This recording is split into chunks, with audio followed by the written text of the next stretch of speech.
Hey now, Inside BS listeners, it's Dave Lorenzo with an exclusive invitation for you. I want you to go to this website, getinsidebs.com. You'll get our daily email newsletter. We'll give you updates on the last 3 episodes of the show, and we'll send you an exclusive invitation to attend our monthly event where we bring you ways to improve the value of your business and increase your freedom. Join us today, getinsidebs.com. I hope to see you there. So our conversation today is secrets of the referral multiplier. Essentially, what my goal for our time together is, it's to lay the foundation for getting more referrals. Now, today, I'm focusing on how you can get more referrals from your existing clients, but you can use this with other people in your industry, so other lawyers. You can use this with people who are just evangelists for you. And as a refresher, an evangelist is someone who's never used your services but refers you all the time. So let's take the case of a personal injury attorney. If I knew someone who got injured and I referred that person to a personal injury attorney, I would be an evangelist for them because I haven't had the need for a personal injury attorney myself, but I refer them anyway. So I know them, I like them, I trust them. Today, I'm going to concentrate on clients, how to get more from your current clients. And then in the future, we can talk about, well, on Thursday, we'll be talking about how to use evangelists as well as current clients to get some additional referrals. So remember the logistics. Use the chat feature. You'll see down, if you pull your mouse all the way to the bottom, there should be a little chat. You can hit me up on the chat if you have a question, and what you can do is just say, I have a question, and I'll unmute you. Or you can type your question right into the chat. No problem. I'll answer it either way. The presentation will be about 35, 45 minutes, and then we'll take questions for as long as you'd like. You can follow up with me directly using the email address or at the community website, or you can always call me. I will always take your call. All right. So our goals for today, first, is to remove the mystery around referrals. So often I hear from clients and from other folks who are professionals that you do great work and you don't understand why more people won't refer you. Well, we're gonna fix that today. The second thing is, I want to provide you with a system that you can use and that you can give to other people if you have other people in your firm that they can use to get referrals. The third thing is, I'm going to share scripts with you, so you don't even have to worry about what to say. I'm going to give you stuff you can say to people to get referrals. I found that a lot of people, they bristle at scripts because they think that when I share scripts with them, I'm sharing a script because, I don't know, I think they're dumb. It's not that. I share scripts with you so that you don't have to even bother thinking about what to say. Just internalize it and say this. Of course, you can put it in your own words.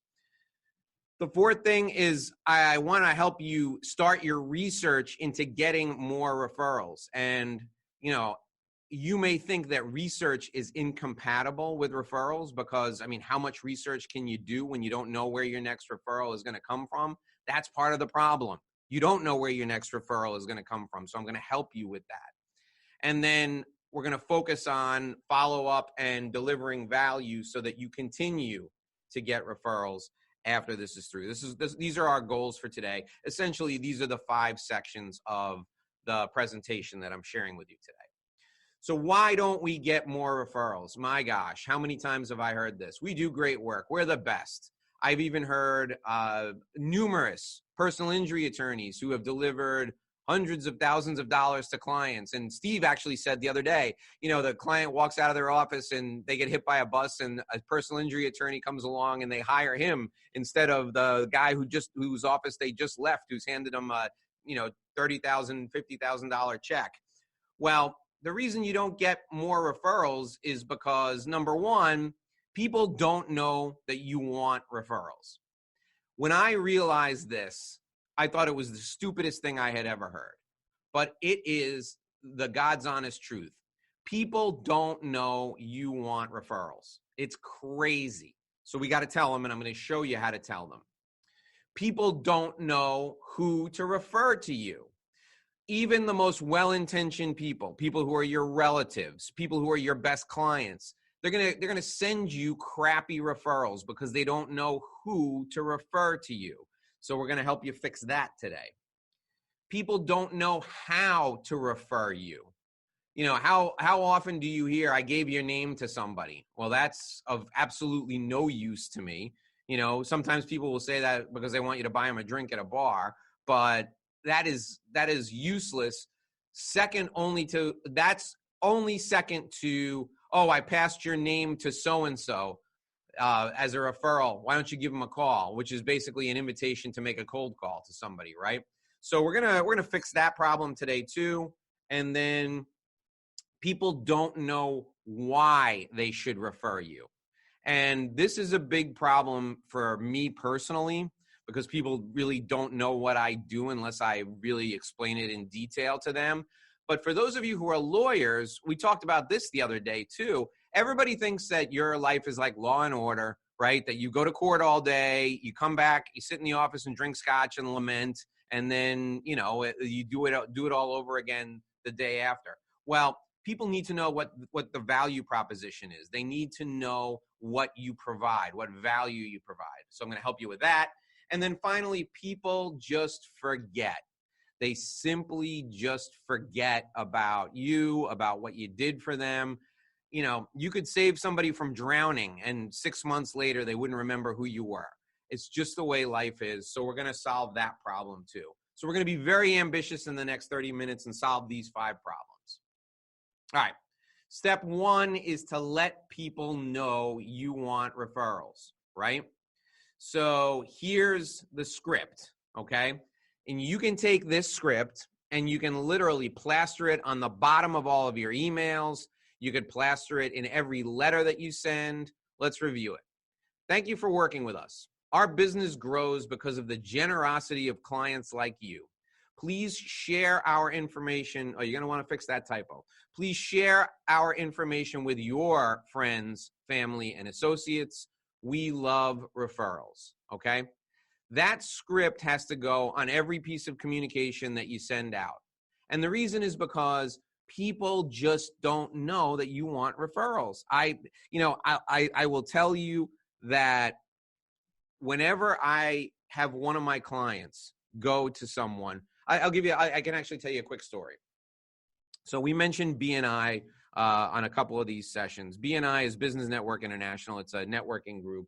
And I've done some training for them over the years. I was a member, and I would have people refer other people who do what I do. And I would go to them and I would say, I would be happy, particularly for speaking engagements. I would go to them and I would say, I would have been happy to go speak to that group for free, but you didn't ask me.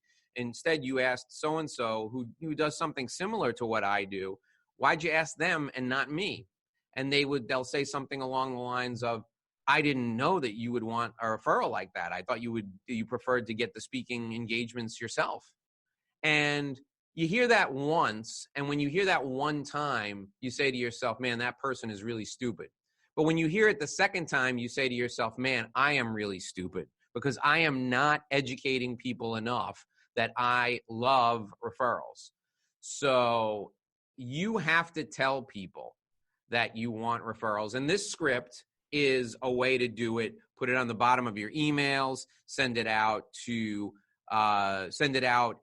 on the bottom of letters, put it as a PS in letters that you send to people. And I'm going to show you the exact time and place to do that, like in your closing letter, for example. But if you don't tell people, then shame on you, because they're just not gonna think of it on their own. And even if they do think of it, they actually don't know that you want referrals. All right. So the second phrase that I want you to start using is, hey, can I ask you for a favor? And when you ask for a favor, people will always say, sure, you can ask me for a favor, right? Will you share my information with? And then you give them the name of a specific person. Now we're going to get into specifics in a few minutes, but share my information with someone is a great way to just prime the pump to let people know that you accept referrals. This is not a substitute for asking for a specific referral. This is how you initially start to train someone to refer you.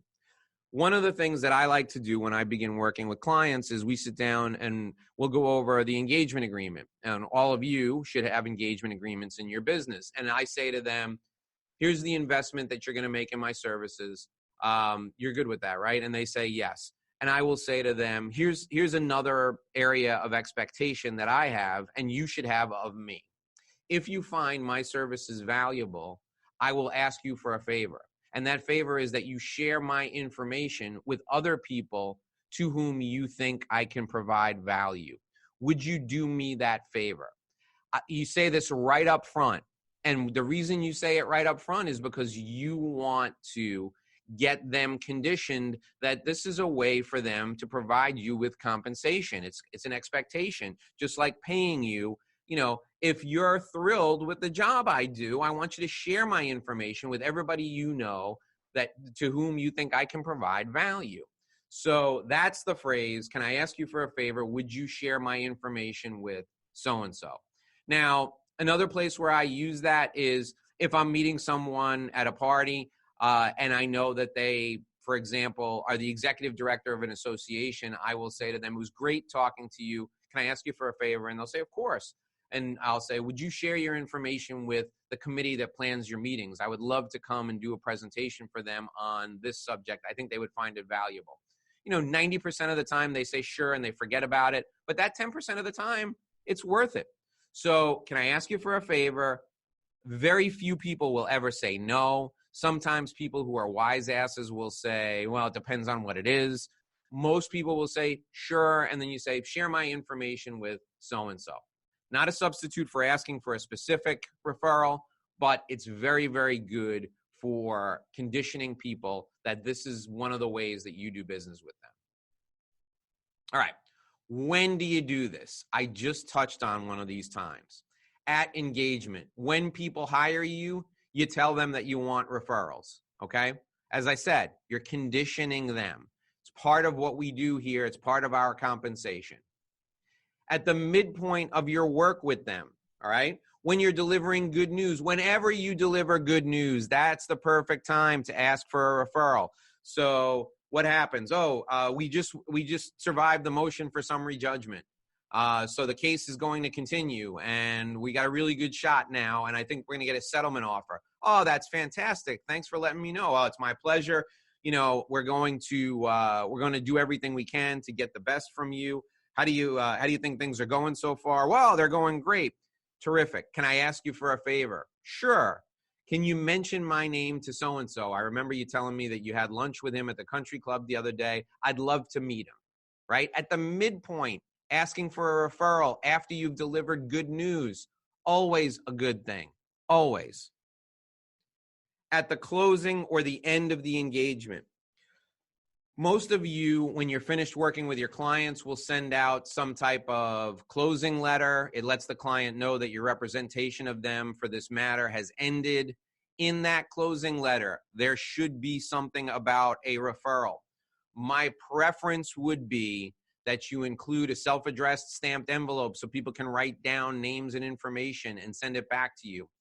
On the community website, there is an example of this.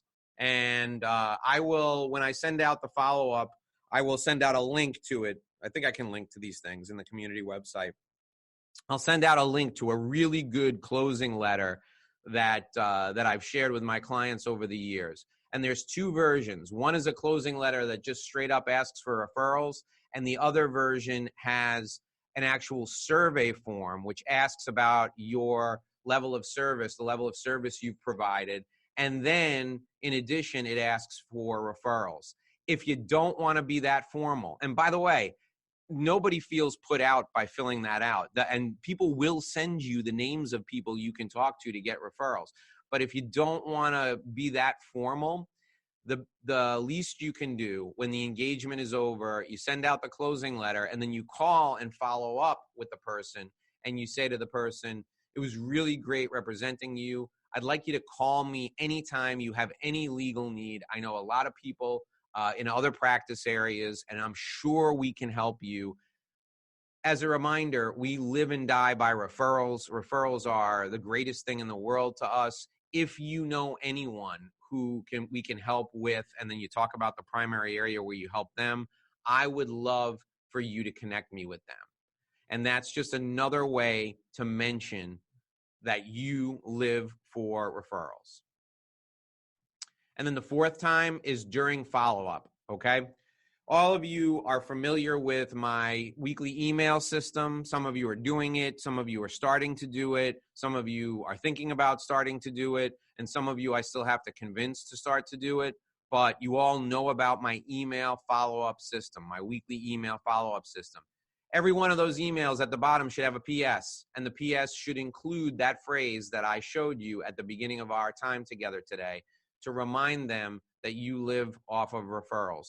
In addition, you should do at least once every 5 or 6 weeks, you should do a story of how someone referred you a great case. Work that into your email newsletter. Why do you do that? Stories help people confirm in their mind that it's the right thing to do. It provides validation for people. So always include a story at least once every 5 or 6 weeks in your email newsletters of how somebody referred you a great case. Or anytime you tell a client success story, tell how that client came to you, especially if that client came to you through referral. All right. Step 2, research. Okay. In addition to telling people that you like referrals, telling people that you accept referrals, research is critical. So what do I mean by research? Well, let's take a look. You need to know who your best client is, and you need to have a profile of your best client. I want to know who your best client is from a demographic point of view. All right. I want to know where they're from. I want to know what they do for a living. I want to know how old they are. And I want to have you build an avatar in your mind for who your best client is. Now, these aren't your only clients, but these are your best clients. And then, I also need psychographics. How do they behave? What makes them your best client? Once you have that profile in your mind, you need to be able to describe that person to everyone. Why? Because I don't want you asking for referrals to any client. I want you asking for referrals for people who look like your best clients. You'll still get crappy clients. Don't worry. They will find you. But your best client is who you should be asking for, because if you don't shoot for the moon, you're never going to reach the stars. I mean, it's a hackneyed, cliched expression, but set the avatar up as your best client. Now, you need to know where your best clients come from, right? What do I mean by that? We've talked about this a little bit, but I want to go into some really solid detail for you. Your best clients. Now, if you're in a consumer practice area, I want you to think about your best referral sources. When I refer to the clients in this scenario, I want you to think about referral sources, right? So substitute evangelist or referral source for client, right? Where do we find your best clients? Well, the first thing I want to know is I want to know what groups or organizations that they belong to. Again, if you're in a consumer practice area, your referral sources, what groups or organizations do they belong to? What do they read?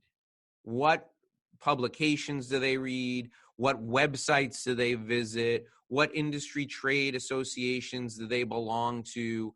Where can we find these people? And there are a couple of reasons why we want to know this information. One, we want to know it so we can go there and listen and watch them. We got to figure out how they behave so that we can then, find ways to get in front of them. But also we can look for other people who are looking for ways to get in front of these people too. And those people can refer us. So we want to know where we can find them. We want to know what they read. And we really want to be able to identify who they are and where we can get them. The next thing you need to do is you need to dig into your client's contacts or your evangelist's contacts. So what do I mean by that?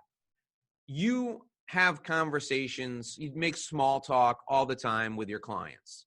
you need to figure out where your clients go and who they come in contact with that could be good referrals for you. All right. The best way to figure out where your clients go and who their best contacts are that they can introduce you to is listen to them. All right. I work with a lot of people who are frustrated or annoyed when clients make small talk because they think they're wasting their time. That is gold. You're essentially mining for gold when people make small talk. When they tell you about their role on the PTA, you ask what school, and then you do some research on the school and you find out who's on the board at the school or who else volunteers at the school. You will find people who are great referrals for you. Dig into your clients' contacts and listen to them when they speak, and you're going to find that they have a ton of people they could and should be introducing you to. Everybody good with that? Everybody okay with some of these things? I mean, your clients are going to make small talk with you anyway. Listening to them and probing them to find out organizations that they belong to, groups they're part of, and who else is a member of that group is only going to help you when you look for referrals. All right. Additional research, create a memory jogger. What's a memory jogger? Well, there's also an example of this on the community website, so I'll link to this as well. There's an example of it in my book, The 60-Second Sale, too. A memory jogger is a list of questions that will elicit responses from people that will help you get them to surface people they can refer you to. So, for example, when I meet somebody new, I always ask them, hey, what groups do you belong to? Where do you volunteer? What associations do you belong to? How do you spend your free time? Right? Those are memory jogger type questions. You should have a list of those questions. And I've made a list for you, and I'm going to share it with you. And you should have 2 or 3 of those at the ready always so that you can ask people where they go and what they do, because this is part of your research. This is how you're going to figure out who they can connect you to. I promise you, everybody you work with is a possible potential referral source. If you use a memory jogger, you'll figure out who they can connect you with. Ask during ongoing conversation. Like I said, what groups do you belong to? How do you spend your free time? What do you do for fun? Where do you go on vacation? Do you belong to any groups or associations? Do you go to conventions? That type of thing. Ask them about their ideal client. The biggest gift you can give to someone is helping them crystallize who their ideal client is. Because the minute you know who your ideal client is, you stop searching for crappy clients and you start searching for ideal clients. You'll find out that you can really upgrade the level of people that you bring into your firm, that you bring into your practice. Looking for ideal clients for your clients is a fantastic gift. It's amazing to me when I pass a referral to someone, and even when that referral doesn't close, even when the person doesn't end up hiring the person that I'm referring them to, I get a thank you note, or I get a phone call and they say, look, Dave, it didn't work out, but I got to tell you, they're the exact person I want to meet. In the last 3 years, nobody's ever connected me to someone who's as perfect. Now, why is that? Well, it's because I figured out who their ideal client was based on what they told me. I'll tell you a quick story. We got a few minutes, so I'm going to tell you a quick story. My financial advisor is a local guy here in Miami, and he came to me, believe it or not, through BNI. And he's a good guy. He's a very, very good guy. And my wife and I were friendly with him, and we'd been to dinner with them a few times. And we're at a holiday cocktail party like 3-4 years ago. And I'm at the party, and it's at my wife's aunt's house. And a person that I had only met, casually comes up to me, and she says, hi. She reintroduces herself. And I said, oh, I know who you are. How you doing? She sells medical devices. I said, how's the medical device business? And she says, well, I'm only working 3 days a week now. The other 2 days I spend helping my sister. And I said, oh, really? What does your sister do? She said, no, my sister was injured in a bad accident, and she needs constant care. we received a settlement as a result of the accident. So between managing her care with the care providers and managing the investment, that takes up 2 days a week for me. And I said, wow. I said, you really have a lot going on. I said, if there's ever anything I can do to help you, let me know. And she said, you know what, there is. And that's why I came over here. I'm having trouble right now with the firm that manages my sister's money. We think there's something going on with the fees that we didn't agree to. Do you know a good lawyer who can help us? So I said to her, yes, absolutely. I definitely know a good lawyer who can help you. Let's talk a little bit about, about what you're looking to accomplish, and I'll connect you with the lawyer that I know. I said, and then after this happens, after you connect with the lawyer, you're not going to want to leave your money with these people. You're probably going to want to put your money someplace else, right? And she said, absolutely. I'm definitely going to want to put my money someplace else. And I said, if you want to meet somebody to help you with that, I'll introduce you to the person who manages my money. And she said, sure, that would be great. So I introduced her to the lawyer. She hired them, and the lawyer rectified the situation. And sure enough, she needed to move her money. And once she did get ready to move the money, she asked me for the referral, and I referred her to my financial advisor, not knowing how much the money was. And it turned out to be a referral of trust that was over $5 million, which was a very nice referral for this financial advisor. So I was happy to do it, and it came up just as an aside from a conversation that I was having at a cocktail party. And because I knew that this person was going to be the ideal client for my financial advisor, I was able to think of him right away. All right. Finding someone for them, the story illustrates that. All right, step 3, give them a referral. Now, and before I reveal the rest of the slide, if you want people to refer you, you got to go out of your way to at least try to refer them first. You have to try to refer them first. I never recommend going up to somebody cold and asking them for a referral without trying to refer them first. Now, this applies more to evangelists than to clients, okay? Because your clients, you're already engaged in a relationship with them, so that's fine.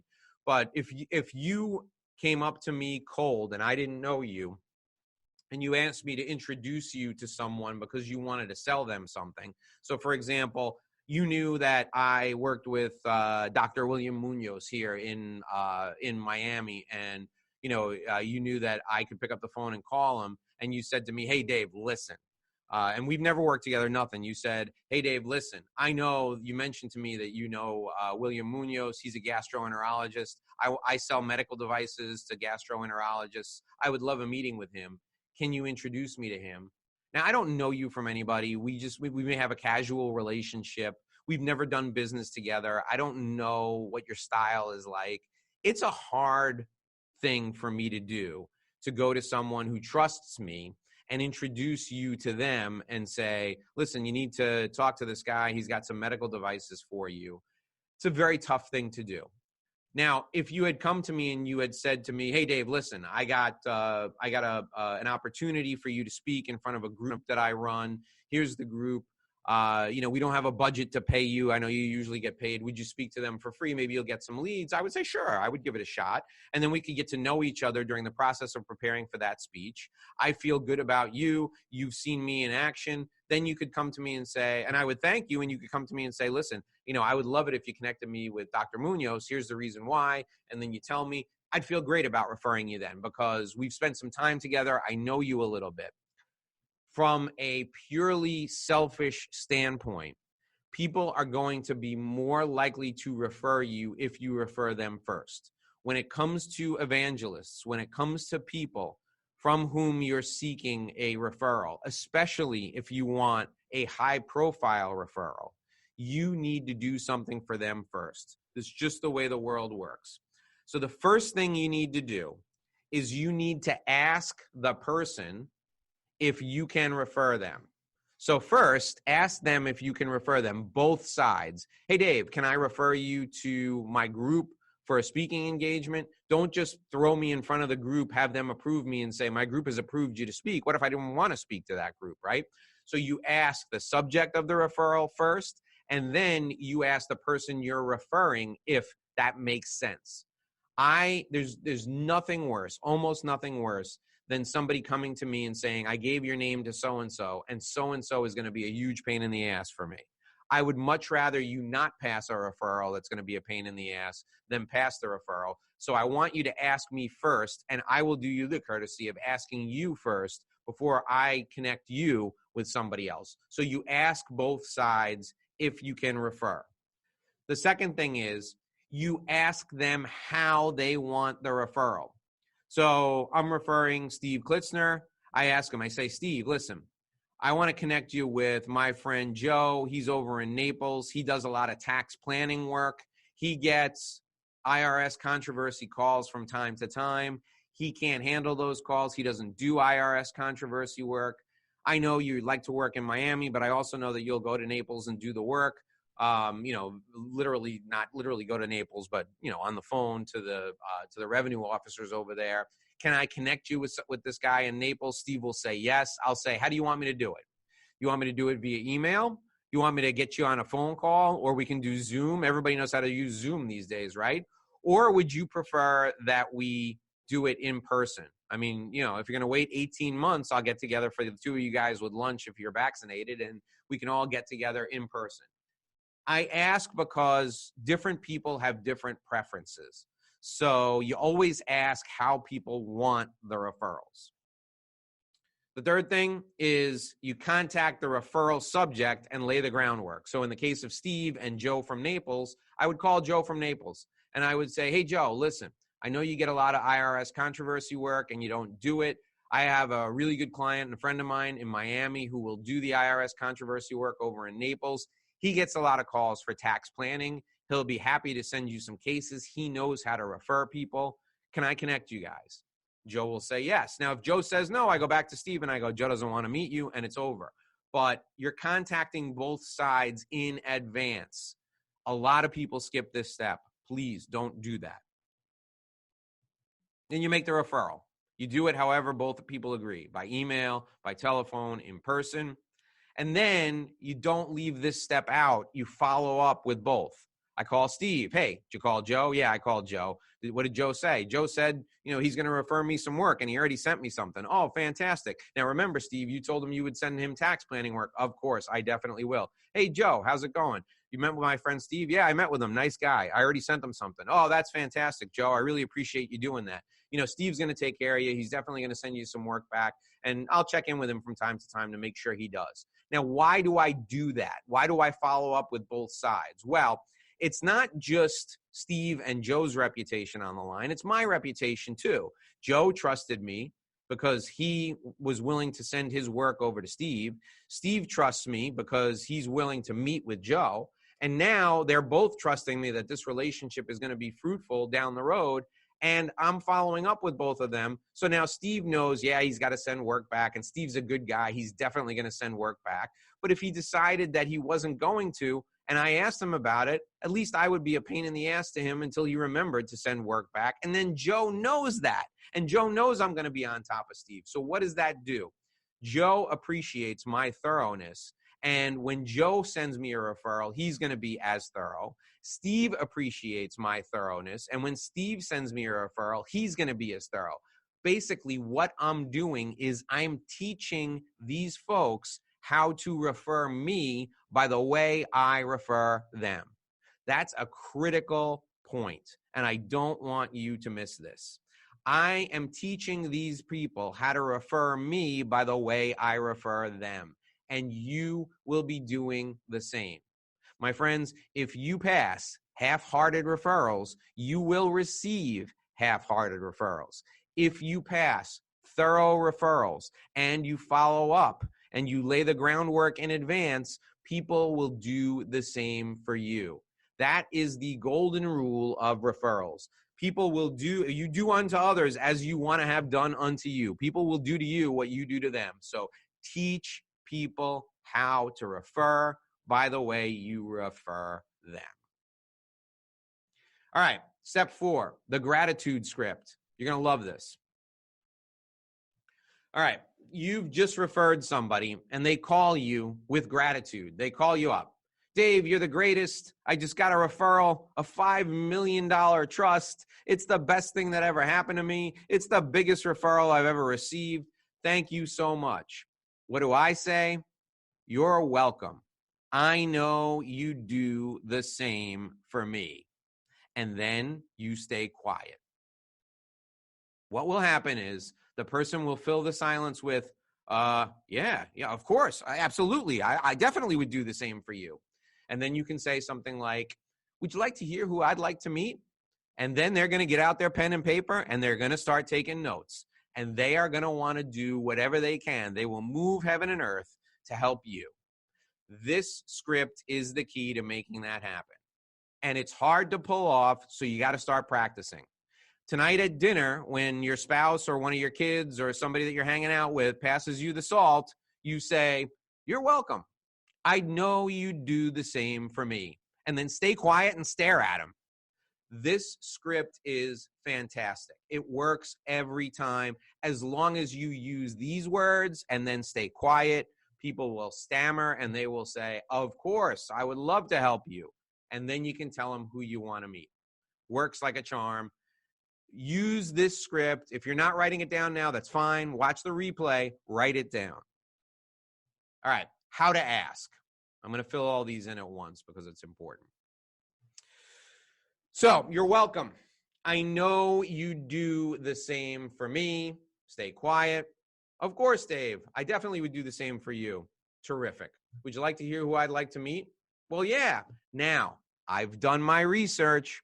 I know what organizations you belong to. I know what boards you sit on. I know who's a member of your country club. You've told me 3 times about how you met this guy and that woman and the person who does this. So now I'm going to ask for an introduction to somebody that I want to meet. I'm going to do it this way. I want to meet Joe Smith. He's the president of Pfizer Pharmaceuticals. I know you know him because he's on the board of your kid's school, and you told me a couple of times that you and he have had discussions about building a new tennis court. So I think you can probably reach out to him if you feel comfortable. You know, Pfizer is in the pharmaceutical industry. I work with 15 different companies in the pharmaceutical industry. I don't work with Pfizer.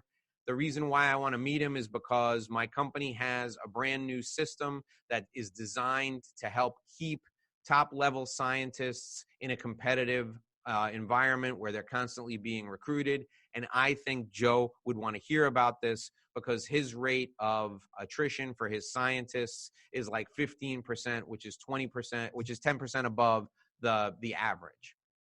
Look what I did there. I gave him the name, I gave him the title, I gave him the company, I gave him the industry, and I gave him the reason why I want to meet him. I gave him the value that I'm going to provide to the person he knows. Now, what I've done is I've given him enough information to strike up a conversation with this person and potentially introduce me because he knows about the value that I'm going to provide. And step 5 there, number 5, the reason why, critically important, and most people leave that out. So I want you to really focus on getting a good, compelling reason why you want this meeting, okay? That's critical. But the other parts are also important. Obviously, you've given a specific name, and you know he knows them, or you know that person knows them because you've done your research. You've given him the title. Why do you give him the title? Well, maybe he's not able to introduce you to Joe because the one time he tried to introduce somebody to Joe, Joe got all aggravated and he said, never do that again.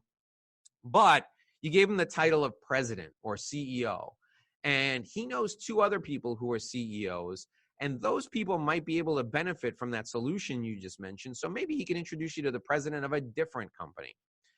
You also gave him the company name. Why? Well, you may know other people in the company who you think are easier introductions or more appropriate introductions. So you can mention that to the person when you're talking to them, or they can mention it to you because you've given them the company name. You've given them the industry. Why? This person may know other people in that industry. So in addition to introducing you to Joe, They may also be able to introduce you to those other people, or those other people may be more appropriate.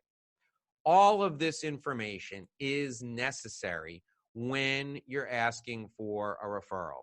The name, the title, the company, the industry, and the reason why. You have to find out all of this information before you ask for the referral. All right. The bonus step, the follow-up. What I want you to do is when someone refers business to you, you call the party who referred you, and obviously you're going to thank them, but you're also going to tell them if it worked out and how it worked out. Always, always, always follow up with the referral source. Now, I need to caution you here.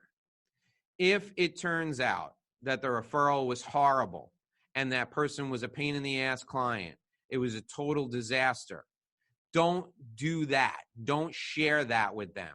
Simply call and thank them. Tell them, listen, it didn't work out. The case turned out to be a little bit more challenging than we thought, but I really appreciate you thinking about me. Don't complain to the person who referred you about the other person. If it was an inappropriate referral, number one, you probably shouldn't have taken it. But if it was an inappropriate referral and you found out later on, you can correct them down the road. When you're calling to make the thank you call, you never want to complain. And I'll give you a quick, really, really quick story about this. 4 months ago, somebody reached out to me from one of the law firms I work with in New York City, and they needed help with something. And I didn't know the exact person to help them because the jurisdiction was in the Midwest and it was kind of a rural area, and I didn't have a lawyer that I had personally worked with in that jurisdiction. However, I knew a lawyer in that practice area who belonged to a national organization. So I called him and I said, listen, we need somebody in this particular practice area in this jurisdiction. Can you help us? And the gentleman said, sure, I'll do some research and I'll give you a couple of names. And he did, and he called the person in advance and said, I want to refer somebody to you. So basically, this is like a fourth party referral. So I go back to my guy in New York and I said, here's what I've done. I went to somebody I know and he did the research. He called them, and then I emailed this person to double check and make sure it was a good referral. And he said yes. So I'm going to connect you guys now. And he said email was fine. So I connected them by email. Person followed up with me, and they followed up with me by writing a very lengthy complaint email to me about how the other lawyer burned their client and it was terrible and I should have never referred them, and that he was down on my whole system for referrals. So I appreciated the follow-up. He could have told me that it didn't work out, but candidly, I had invested like 3 hours in that process. I know my client who did the research invested like 3 hours in the process. I shared the feedback with my client in a gentle way, and my client just wrote down that he would never refer that guy again, but he's not going to call up and chew out the other attorney for how he handled it. Honestly, I'm not going to help the person who asked me for the referral in the future. I'm just going to tell him I don't know anybody because it's too much risk for me in the future, because this person is not somebody who's, who's going to, if it doesn't go well, they're not somebody who's going to give me constructive feedback. They're just going to sit there and complain. So I want you to tell people what happened, tell them if and how it worked out within the context of thanking them, but don't lay your problems at their feet. They're doing you a favor by referring you. If it doesn't work out, that's just the way life is. Don't kill the person unless it's their fault. Don't kill the person who connected you. The second is send some sort of a gift, okay? Somebody refers you and it's like $3,000 worth of business, $4,000 worth of business. It's fine. Send them a law firm t-shirt from your firm with a handwritten thank you note, no problem. Or send them, a collection of your law firm cups or something. That's fine. Somebody gives you a $30,000, $40,000, $50,000 case, a $100,000 case. Send them a gift certificate to Ruth Chris. Send them a nice gift certificate to it when people go into restaurants again or whatever. Right now, you can send them a gift certificate to a supermarket maybe, or to give them an Amazon gift. Amazon gift certificate is always good, right? As a thank you, with a handwritten thank you note. And the reason you send them a gift is not as a bribe. It's not a kickback for doing it. It's reinforcing the positive thoughts. you're reinforcing the behavior.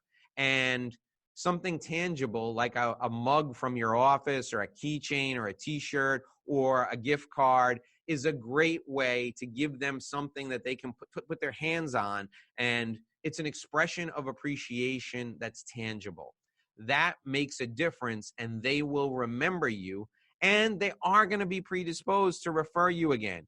Not because you bribed them or gave them a kickback, but because they're going to feel, literally tangibly feel, that you expressed your appreciation. Add anyone who refers you business to your email list. And on your email list, occasionally include a PS that says, "We appreciate your referrals. Our best clients come from people who refer us business. Use the referral script that I've given you." Add people to your email list. Follow up with them. Keep making introductions. Your best referral sources, 10% of your 80% of your referrals are going to come from 10 to 20% of your referral sources. So your former clients, 20% of them are going to refer you 80% of your referral business. People who refer you, people who send you referrals, you got to keep introducing them to new people. Keep sending them stuff. Keep sending them business. Keep sending them referrals. Sometimes we're tempted to spread our work around, and I agree with that to an extent, but I want you to give the best referrals to your best referral sources because that rewards them and that will keep them making referrals to you. Then finally, have quarterly FaceTime with these folks. Your best referral sources, all of us have a half dozen people that send us a lot of business. Typically, I would say to you, find out, where they like to go to dinner, take them to dinner. Find out where they like to go to lunch, take them to lunch. I mean, once a year, I have a great referral source out on the West Coast. Once a year on a West Coast trip, I make sure that I see them in person. These days, that's going to be tougher. Do a Zoom call with them at least once a quarter. Spend time with them at least once a quarter connecting. I had a call yesterday afternoon with a gentleman who I worked with at Marriott literally 20 plus years ago.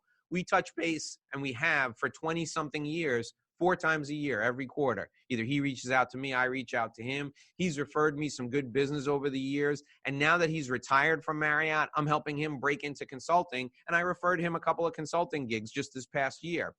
That quarterly FaceTime is invaluable. It helps you catch up with what's going on. And if your business has changed or that person's business has changed, you people touch base so you keep up to date with what's going on. Important and valuable. Hey now, Inside BS listeners, it's Dave Lorenzo with an exclusive invitation for you. I want you to go to this website, getinsidebs.com. You'll get our daily email newsletter. We'll give you updates on the last 3 episodes of the show, and we'll send you an exclusive invitation to attend our monthly event where we bring you ways to improve the value of your business and increase your freedom. Join us today, getinsidebs.com. I hope to see you there.